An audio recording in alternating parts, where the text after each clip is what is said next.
Salve a tutti e benvenuti in questo nuovo video. Dopo aver visto alcune curiosità e vari parallelismi biografici che accomunano le figure di Gesù Cristo e Andronico Comneno, andiamo avanti con la narrazione degli eventi. Veniamo al succo della questione.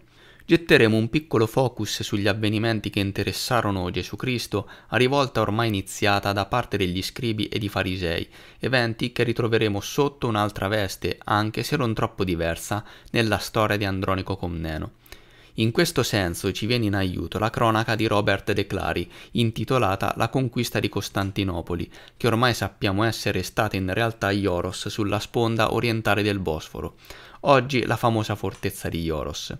In questo libro viene data una descrizione della famosa Quarta Crociata e dell'assedio di Zargrad del 1204. Gli storici ci dicono che presumibilmente questa cronaca venne creata all'inizio del XIII secolo insieme all'opera di Goffredo di Villehardouin ed appartengono entrambe ad una serie di fonti di massima importanza sulla storia e la conquista di Costantinopoli da parte dei Cavalieri Crociati nel 1203-1204.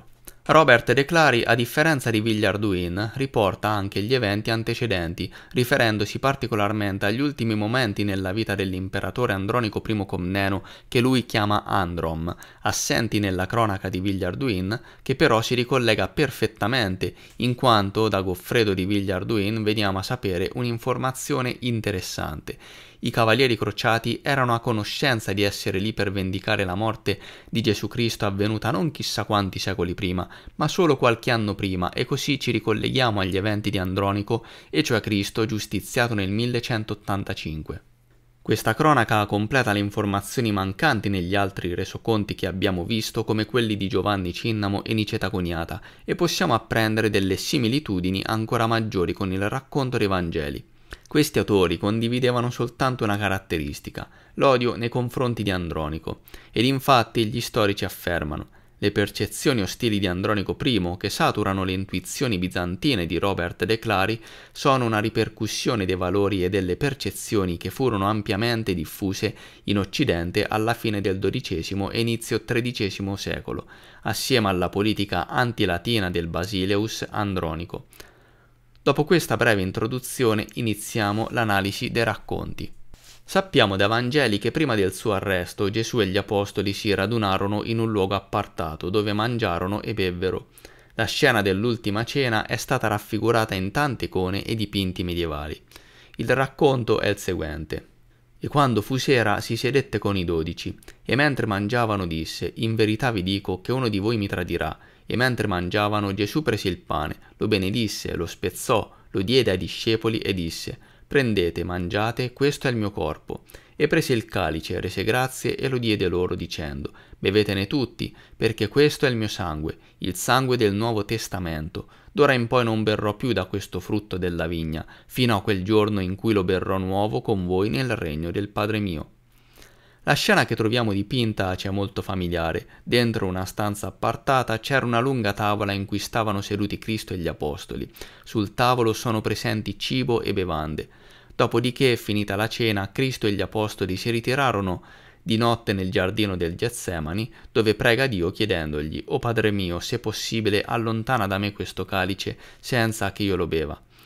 I discepoli che erano con lui si addormentarono nonostante il fatto che Cristo li avesse svegliati più volte e chiese loro di stare svegli con lui. Come sappiamo, proprio quella notte Cristo fu arrestato. Tornando alla cronaca di Robert de Clari, veniamo a conoscenza di una scena simile dove il protagonista è Andronico. Prima dell'arresto notturno, Andronico ed i suoi seguaci tentarono di fuggire per evitare le persecuzioni, ma non gli fu possibile poiché la sua nave fu trascinata a riva dalla tempesta. Ecco cosa ci dice Robert de Clari.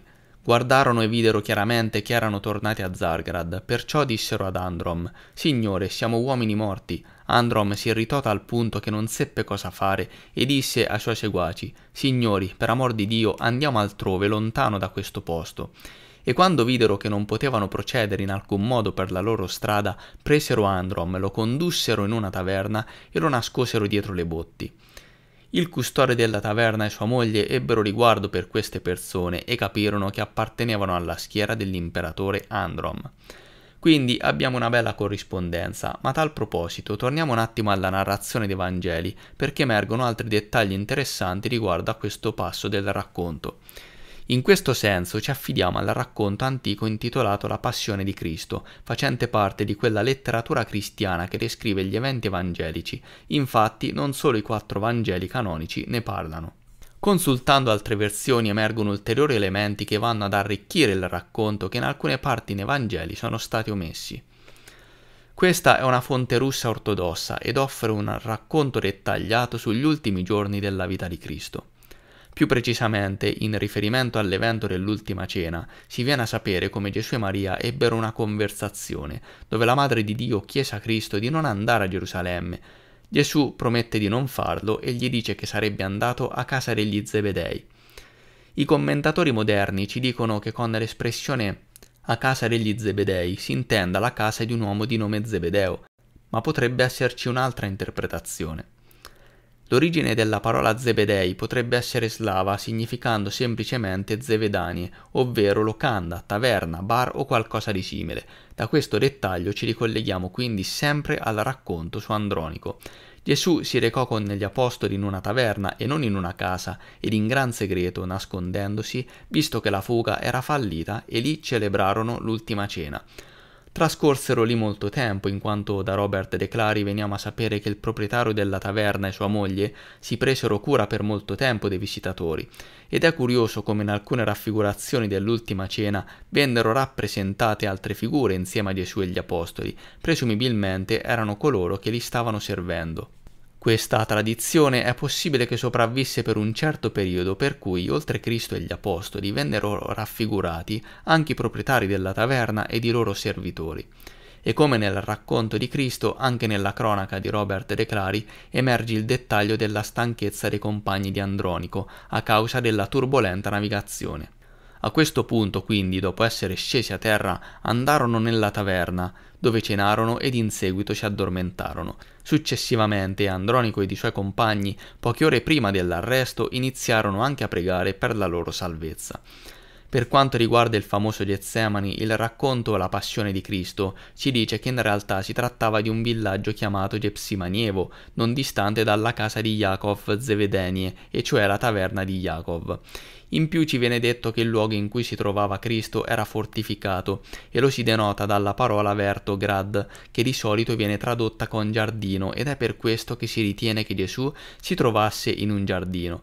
Ma Vertograd significa anche recinto, e quindi recintato tutto intorno, e quindi potremmo trovarci di fronte ad una fortificazione militare, ed avrebbe anche senso visto la reale identità di Gesù Cristo. E guarda caso da alcuni pittori il giardino del Getsemani venne rappresentato proprio in questo modo. Forse si ricordavano ancora di come andarono le cose in realtà? In Robert De Clari troviamo semplicemente che una volta arrivati nella taverna, Androm ed i suoi uomini si nascosero dietro le botti. Forse questo potrebbe essere un rimando alla scena del giardino, o meglio della fortificazione dove si ripararono dopo aver cenato nella taverna. E qui entra in gioco Giuda, che conosceva bene il luogo di questa fortificazione, avvisò le guardie e sappiamo cosa accadde. Lo vedremo bene comunque nella prossima puntata. PS. Questo che vedete in foto è la coppa da cui bevve Cristo durante l'ultima cena. Si tratta di un calice di corallo riccamente decorato e conservato a Valencia, in Spagna, la città che fino al XVII secolo era la residenza del patriarca di Antiochia, considerato uno dei troni principali nel mondo cristiano. Per questo non è da scartare l'ipotesi che possa trattarsi proprio della vera coppa in cui bevve Cristo, o meglio Andronico. Non si tratta di una coppa ordinaria, ma anzi di un oggetto piuttosto costoso e difficilmente un comune cittadino avrebbe potuto utilizzarla. Grazie mille per aver guardato il video, se ti è piaciuto supporta il canale gratuitamente lasciando un mi piace, commenta per farmi sapere cosa ne pensi e se non lo hai ancora fatto, iscriviti per rimanere sempre aggiornato. Grazie ancora e a presto.